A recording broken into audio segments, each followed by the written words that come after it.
¿Ahora? Ahí, Ahí Majo dice. empezó a grabar. Ahí sí, ahí empezó, Ahí profe. está. Ahí sí, profe. Bien, entonces hablamos un poquito de los factores de riesgo retomando.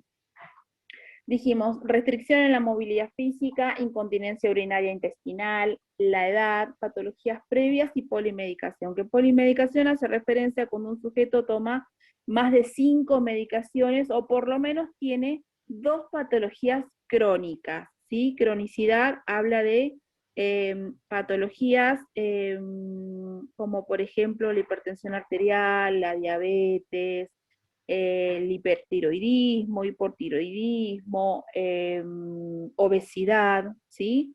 Y esa cronicidad lleva más de 6 meses, si no, mientras tanto son estadios agudos, ¿sí? De surgimiento de enfermedad.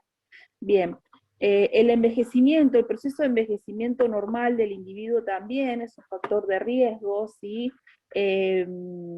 Cuando a medida que va pasando, ¿sí? O que va surgiendo el envejecimiento en un individuo, la respuesta inflamatoria, ¿sí? A ciertos procesos es cada vez menor, ¿sí? Entonces, esa epitelización, que creo que lo habrán escuchado nombrar por ahí alguna vez, es la regeneración del tejido, ¿no? Esa regeneración del tejido es cada vez más lenta.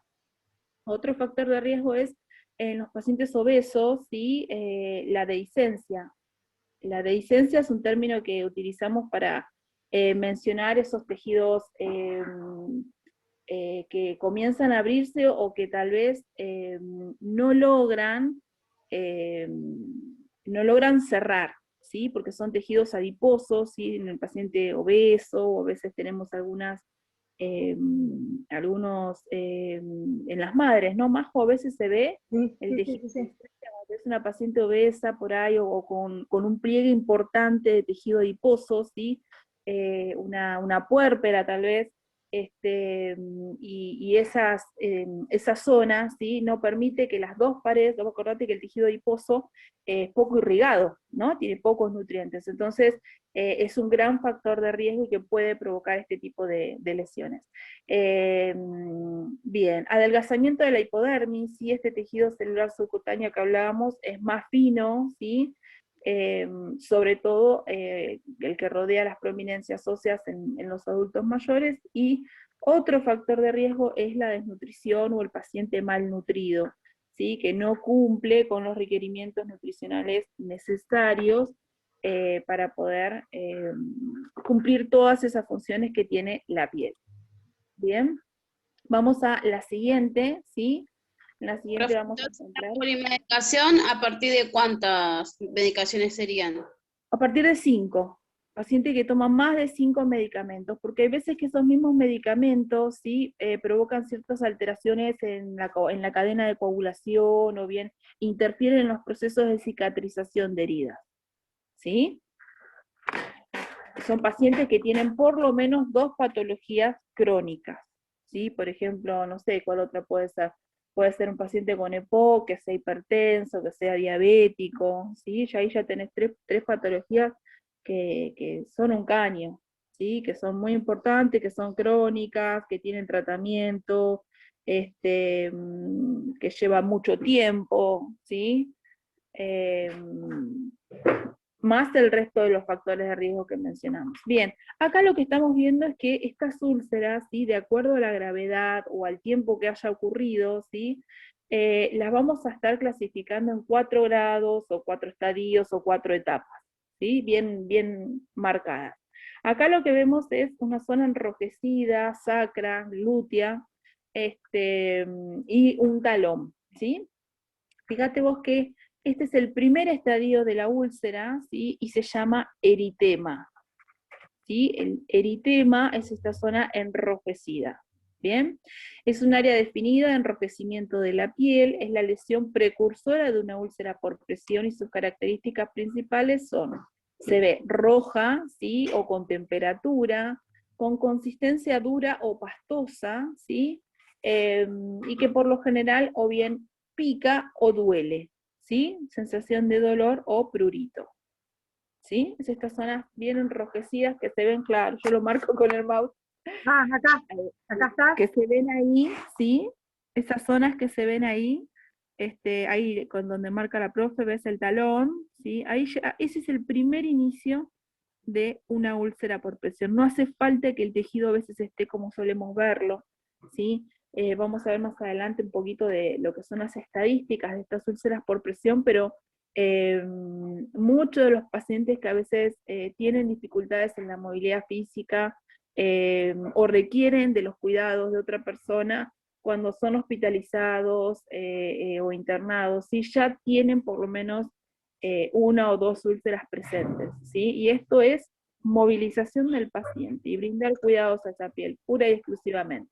Bien, y acá vemos la otra, una zona sacra, fíjate qué amplio, cómo se extiende esa zona, cuánto tiempo pasó para que esta zona sacra se encuentre así, ¿no? En un primer estadio. Bien, vamos a la segunda etapa.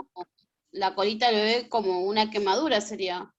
Claro, ponele, comienza así, ¿sí? Algo similar, ¿eh? Algo similar, en donde... Profe, y una vez he visto en las mamas, en las pacientes, abajo, que queda como húmedo, que se hace como honguitos, ¿eso también tiene que ver con esto o es otra cosa?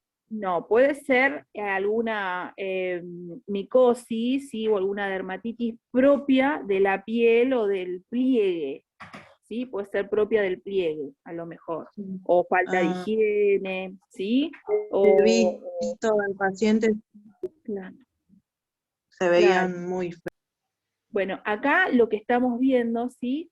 Es imaginémonos esta zona, a ver, para que esa cola, ¿no? Esa zona sacra glúteo que veíamos antes, este talón que vemos acá ahora, o el que veíamos antes en la imagen anterior, ¿sí? Estuvo mucho tiempo en esa posición, ¿no? Comprimiendo esa prominencia ósea con la superficie de la cama o el dispositivo de apoyo por debajo para que ese tejido quede enrojecido. El primer estadio de la úlcera por presión entonces se llama eritema. Acá nos presenta el segundo grado o el segundo estadio, ¿sí? Este es el flictema, ¿sí? Y lo que ocurre acá, a diferencia del primero, es que esa zona empieza a juntar cierto líquido, ¿sí? Que intenta devolverle, ¿sí? Las características a esa piel. Lo que se termina provocando es una ampolla, ¿sí? Nosotros no le vamos a decir ampolla, le vamos a decir flictema, ¿sí? Que más tarde se va a romper, ¿sí? Y va a provocar que esta capa de piel que nos protege y que cumple todas esas funciones, va a ser la primer puerta de entrada. Y ahí ya empezamos con una posible cadena de infección. ¿Te das cuenta? ¿Cuál va a ser la Tiene puerta como de un entrada? pus adentro. Tal cual, ¿sí? Hay secreciones, ¿sí? Está amarillenta, ahora vamos a ir viendo los distintos bordes. Y fíjate acá el señor lo que tiene también, vemos una oreja, ¿no? En donde la verdad que quedó mal pegada, pero se veía bien en la fotito original, ¿sí? Se ve media borrosa acá. Se veía también toda la zona, ¿sí? Alrededor de la oreja de estar tanto tiempo recostado sobre el mismo lado, ¿sí? Y ocurre exactamente lo mismo, porque es un tejido esto que queda comprimido entre la presión de la cabeza y la superficie del colchón o de la cama. ¿Bien? Estas Profe, lesiones, sí. ¿cómo es el nombre de grado 2? ¿Quién lo dijo? No lo escuché. Flictema. Flictema. Gracias. ¿Sí? Grado 1, eritema, grado 2, flictema.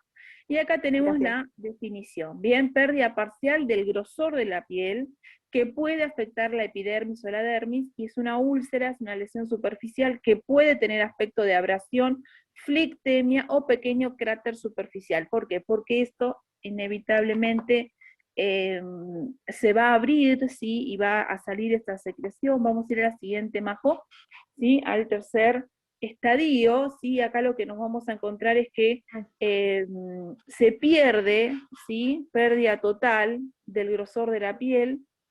Ahí estamos. Pérdida total del grosor de la piel, con lesión y muchas veces necrosis del tejido subcutáneo, ¿sí? Se puede extender en profundidad y provoca compromiso importante en otros tejidos, ¿sí? Su aspecto clínico es de carácter profundo. Acá lo que vemos es, en la primera imagen es un empeine, ¿sí? Un empeine, fíjate vos, ¿dónde se encuentra esa úlcera? ¿Sí? En el empeine del pie, entre la pierna y el pie. Entonces, en la zona malleolar, ¿sí? Seguramente ese paciente o tuvo algún dispositivo, como vemos que lo tiene en el otro, o bien a veces quedan mal apoyados, ¿sí? No queda un cuerpo alineado del sujeto, o queda sobre alguna superficie como puede ser una baranda, ¿sí? O algún elemento, provocando este tipo de lesiones. Acá lo que vemos en la segunda imagen, ¿sí? Es un talón, puede ser producto de, digamos, la evolución de la misma imagen del talón que veíamos antes, y lo que vemos, sí, acá en blanco es una zona claramente infectada, y lo que está rojo y rosado alrededor, ¿sí? Lo que está rosado alrededor es lo que te indica que el tejido está vivo, ¿sí? ¿Ves que ahí te marca con el cursor la profe la zona esa que está roja, está granulada, ¿sí? Ese tejido está vivo. Muchas veces cuando realizamos este tipo de curaciones, ¿no? De las úlceras, cuando se realiza la asepsia, ¿sí? Se intenta de que este tejido sangre un poquito, ¿sí? Para permitir justamente que haya mejor granulación. A veces se pueden utilizar algunas cremas, ahora vamos a ver más adelante, o azúcar, ¿sí? Si el paciente no es diabético, que va a favorecer esa granulación, ¿sí? Pero lo que intentamos corroborar y valorar en esta piel es que no continúe, ¿sí? Necrosada, o que no se seque y se opaque como la zona sacra que vemos al lado. Hay ciertas soluciones, inclusive, que mal utilizadas, como por ejemplo el iodopovidona, ¿sí? Pueden generar esta vasoconstricción y que quede este tipo de lesión así necrosada también.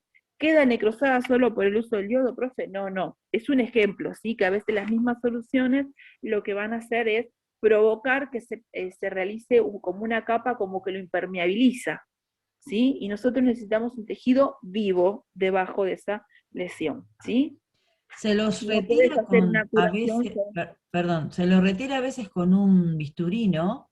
Sí, sí. Nosotros Pero en quirófano, no. No, los médicos, sí, Son sí. técnicos estériles, vos Procedimiento fijate la quirúrgico. gravedad, la Sí, profundidad que tiene esto, ahora vamos a ver otras imágenes a continuación, ¿sí? Pero a veces por ahí le realizaron esa toilette quirúrgico, se llama, ¿sí? O esa desbridación, inclusive hay geles, ¿sí? Hoy en día que se utilizan para la desbridación, que no sea mecánica, con fuerza, con bisturí, sino que sea una desbridación por ahí más suave, si se quiere, ¿no?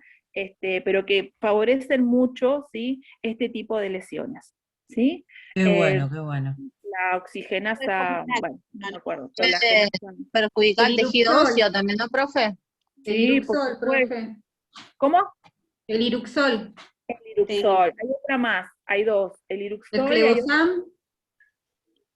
¿Cuál? El Clebosam, pero se usa pero para curación, no para desviridar, ¿no? El Iruxol y hay otro más que se usa, que es una colagenasa, no me acuerdo, ya me va a salir. Profe, AstraZeneca el otro. ¿Qué? en la tercera imagen, ¿cuánto tiempo habría pasado para que le quede así la parte a la persona? Bien, esto es producto de la necrosis misma. Vos fijate que hay tejido, ¿sí? Que está rosado, lindo, vivo, se ve que ha recibido ciertas curaciones, pero no está el tratamiento completo o no está respondiendo a ese tratamiento. Va a requerir efectivamente una desbridación. Fíjate cómo hay restos blancos, ¿sí? Claro, por eso le preguntaba. Hay otros rosados y hay otros completamente negros, ¿sí? Evidentemente acá hubo una primera desviación del tejido, pero no está resultando. Esto puede llegar a ser 1 mes, 2 meses, 3 meses, dependiendo de la cantidad de factores de riesgo que tenga tu paciente, ¿sí? Ok. Capaz Sí, que esto comenzó como el primer estadio, y si se realizaron curaciones, y se rotó el paciente, y se deshidrató esa piel, y se cuidó el estado nutricional del sujeto, no tendría por qué llegar a esto. Claro, exacto. Profe, el aspecto de cráter que usted dijo sería la segunda imagen. No, Los aspectos del cráter vienen a continuación, ¿sí? Vamos a ver las que siguen en el estadio 4, ¿sí? Vamos a ver la Como que lo profundidad graban. que van a tener, Profe, ¿sí? ¿y el grado 3 qué nombre, cómo se llama? Apague los micrófonos. Se le prendió el micrófono, estaba en el baño. No, empezó a decir, no sé qué me estás diciendo, estoy en el baño, empezó a gritar. Con los profesores nos empezamos a cagar de risa.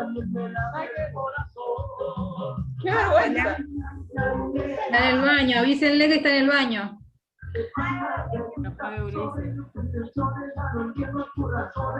Por lo menos le manda ritmo. Puedes desactivar. Laura, ¿cerraste el micro?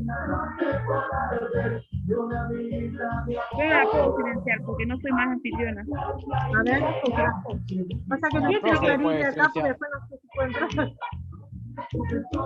Esto tejido en el cruzado, tejido muerto, todo con negro le sacás. Cuando te sacás no podés. Tenés que limpiarle. ¿Yo tenés que hacer eso? Cuartetera la compañera. Alta cumbia.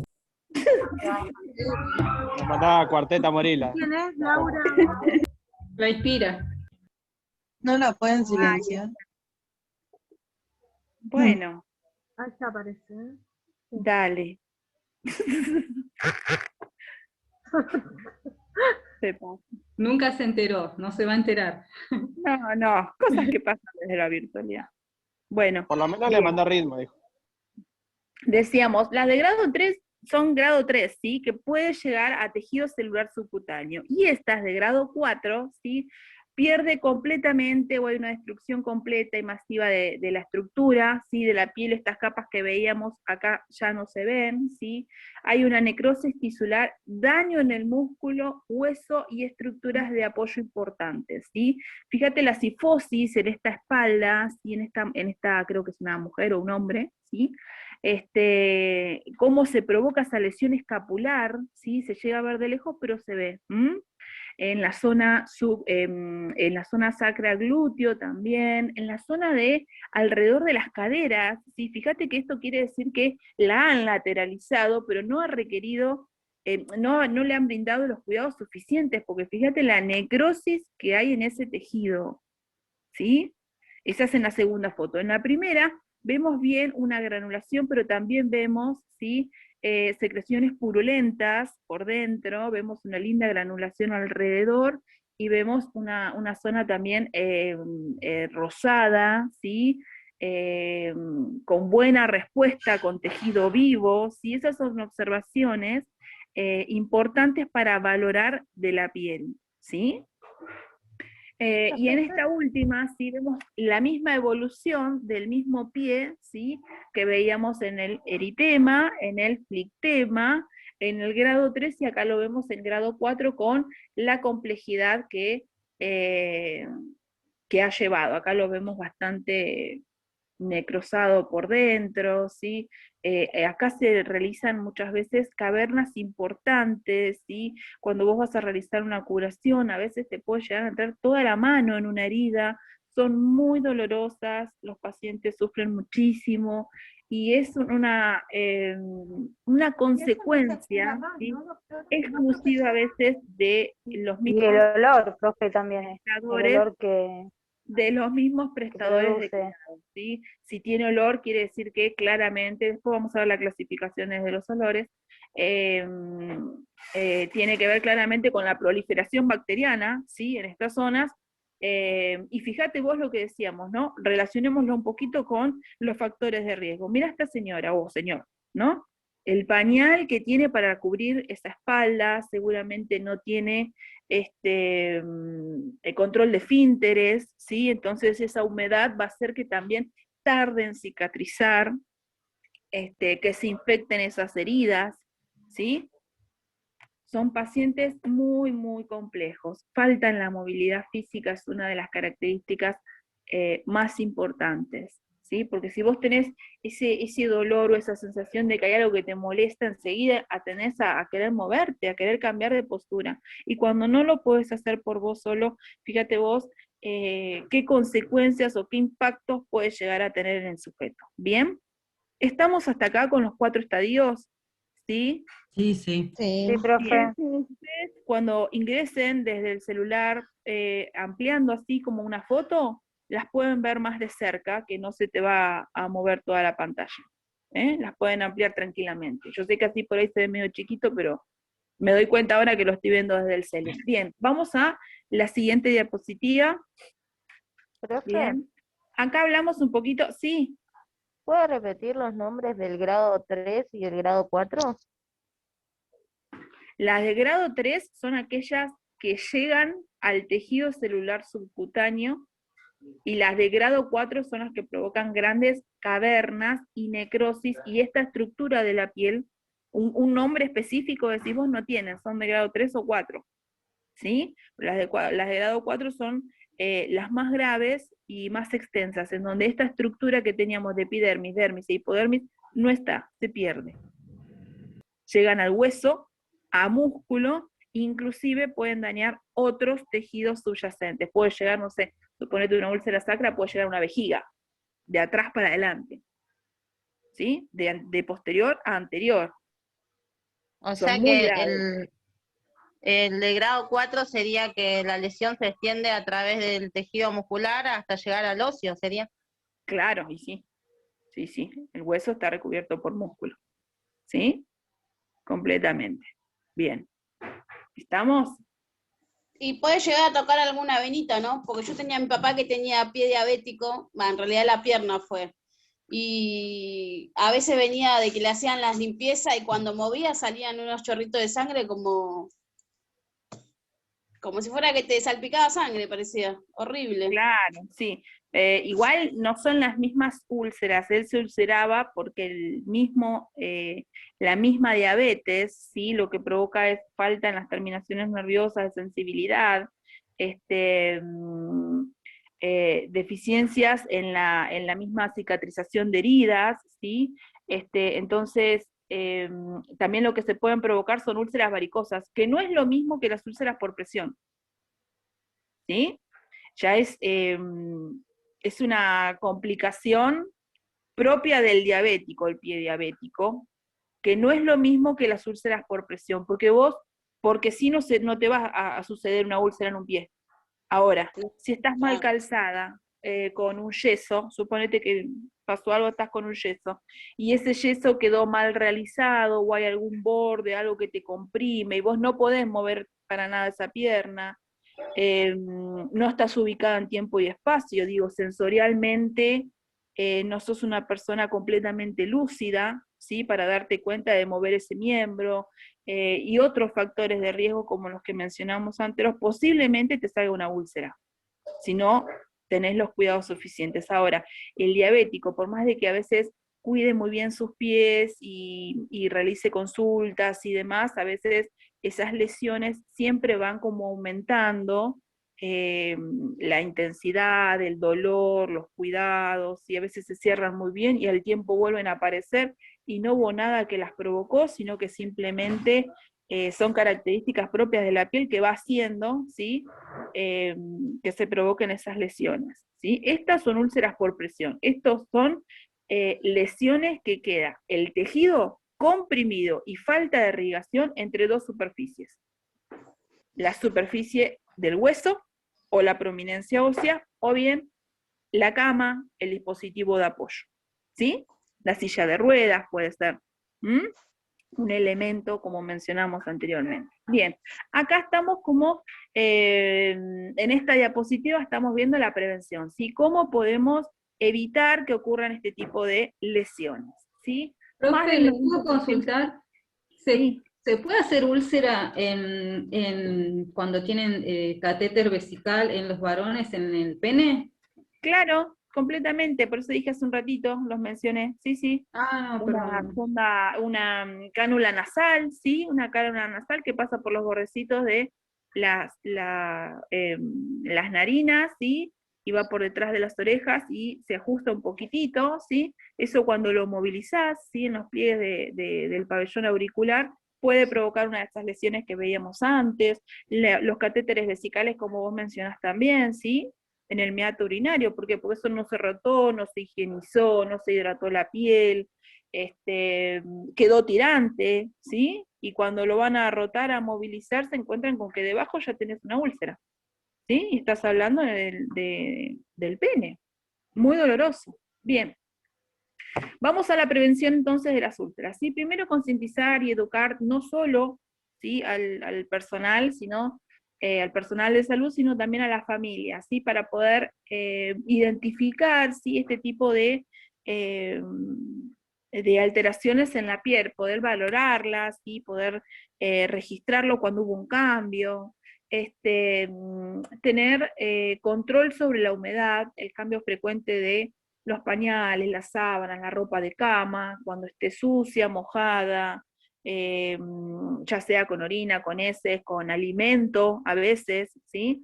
Esa ropa de cama debe estar limpia, seca, sin arrugas.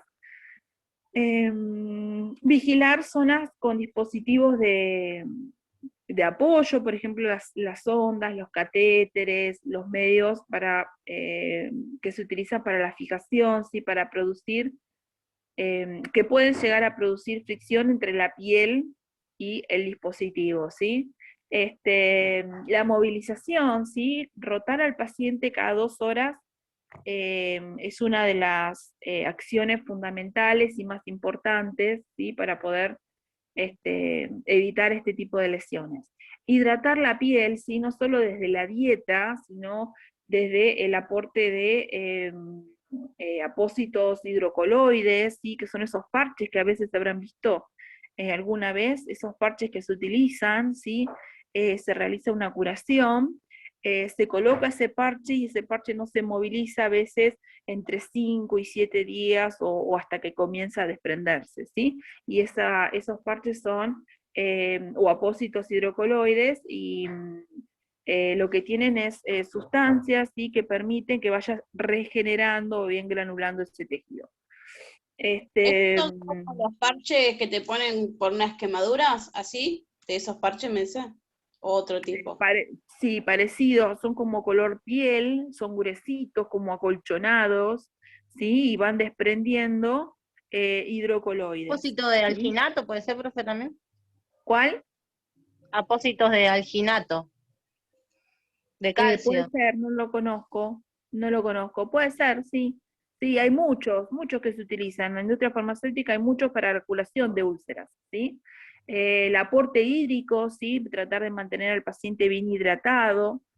¿Qué más? Vamos a la siguiente, acá continuamos con la prevención. También tenemos distintos elementos, ¿sí?, que van a ayudar a la prevención de las úlceras. Por ejemplo, el colchón neumático. ¿Conocen el principio de Pascal? No. ¿No? No. Bueno, después lo van a buscar. El principio de Pascal, ¿sí?, habla de un líquido, ¿sí?, o un fluido, mejor dicho, que en distintas zonas, al distribuirse, provoca la disminución de la presión en un solo punto de apoyo, ¿sí? El principio de Pascal es lo que se utiliza para poder fundamentar por qué sirve el colchón neumático, ¿sí? O colchón antiescaras también lo pueden escuchar por ahí, que es Sí, este que sí. está abajo, ¿sí? Es un colchón que se coloca arriba de la cama, ¿sí?, de la cama tendida del sujeto, que tiene como 2 mangueritas, ¿sí?, una que va al colchón y la otra que va a este motorcito que tiene, ¿sí?, que va enchufado, y lo que permite ese motorcito es que durante un determinado tiempo, estas cámaras, ves que tiene como un dibujo, ¿sí?, estas cámaras vayan cambiando la presión que pueda llegar a ejercer el cuerpo sobre este colchón, ¿sí? Permite que se vayan inflando y desinflando las distintas cámaras. Eso permite que el punto de apoyo no sea siempre el mismo cuando el paciente está inmovilizado, ¿sí? Alivia, digamos, esas zonas de presión, ¿sí? Por eso es que se utiliza el colchón antiescaras o colchón neumático. Muchas veces en las mismas instituciones hay, a veces no hay, ¿sí? Este sí es reutilizable, ¿sí? pacientes con inmovilidad física, es muy importante que tengan este colchón neumático. Arriba nos encontramos con otros materiales, ¿sí? Antiescaras, como los aros, como esas botitas, ¿sí? Que se utilizan, hay de distintos tipos, muchas son de silicona, de algodón, de corderitos, ¿sí? La idea es poder permitir que ese punto de apoyo, ¿sí? Quede en el centro, por ejemplo, del aro, ¿sí? Fíjate este aro que está justo arriba del colchón neumático, ahí donde está el cursor, ¿sí? Fíjate qué amplio que es, ¿qué podemos apoyar ahí? ¿Qué zona se puede llegar a apoyar así tan importante? Dorsosacra. La zona sacra, ¿sí? Entonces, que el dispositivo... Para los talones también. También, ¿sí? Que esta zona, esta prominencia ósea quede en el centro y el resto pueda elevar, ¿sí? La zona lumbosacra, ¿sí? Entonces, no apoye directamente sobre la superficie del colchón. Estos dispositivos no quiere decir que los colocamos y ya está, el paciente no se ulcera. No.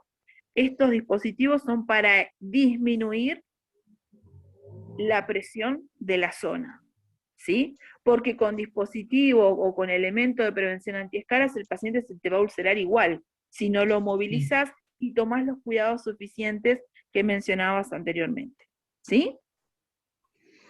¿Estamos bien hasta acá? Sí, sí, sí. Si no hay rotación...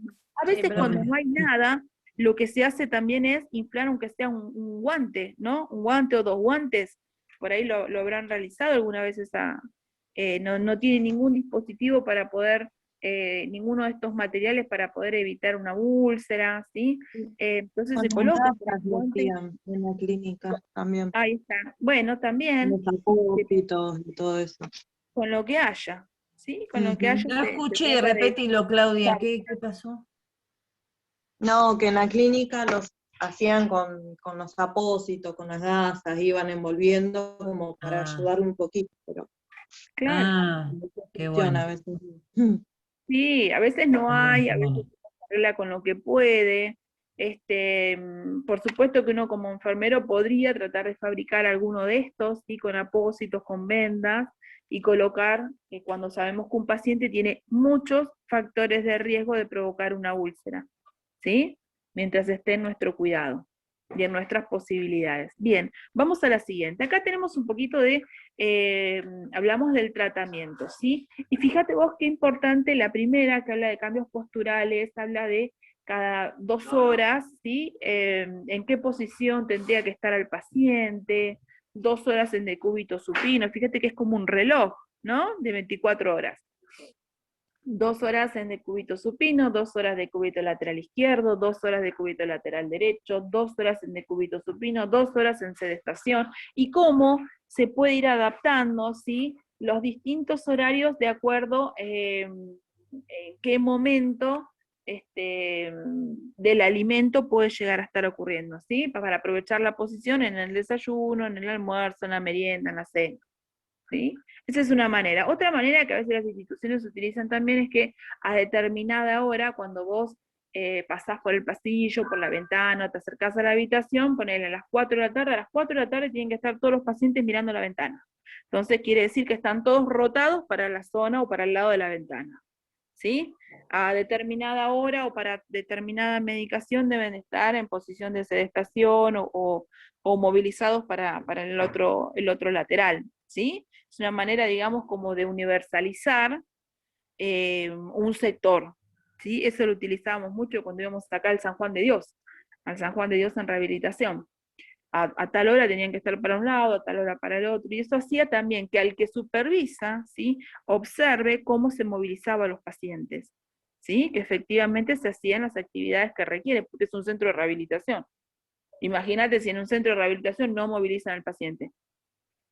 Es descabellado, ¿no? Claro. Bien. Otro de los factores importantes en el tratamiento es la nutrición, ¿sí? Fíjate vos que una dieta variada en carnes, en proteínas, en legumbres, ¿sí? En frutas y verduras, es sumamente importante para que esa piel pueda cumplir con todas esas funciones. Y la hidratación de la piel también, ¿sí? La hidratación de la piel, ya sea con impermeabilizantes, ¿sí? Viste que existe, ¿cómo se llama el aerosol? Aerogal. El aerogal, Aerogal. ¿sí? El aerogal, que es un impermeabilizante de la piel, ¿sí? Que lo que va a impedir es que esa humedad, ¿sí? De la cama o de las secreciones propias del organismo terminen provocando una lesión, ¿sí? Lo impermeabiliza. Ahora, solo con aerogal no estoy hidratando esa piel, ¿sí? Requiere de cremas nutritivas de hidratación, ¿bien? Tanto esa hidratación sea por dentro en la nutrición del paciente como desde la piel afuera. Bien, vamos a la siguiente y vamos a ver acá la escala de Braden, ¿sí? Que es una escala que se utiliza para poder valorar y determinar qué riesgo tiene mi paciente de poder sufrir alguna lesión o poder implementar qué tipo de acciones yo para con mi paciente, ¿sí? Esta escala de Braden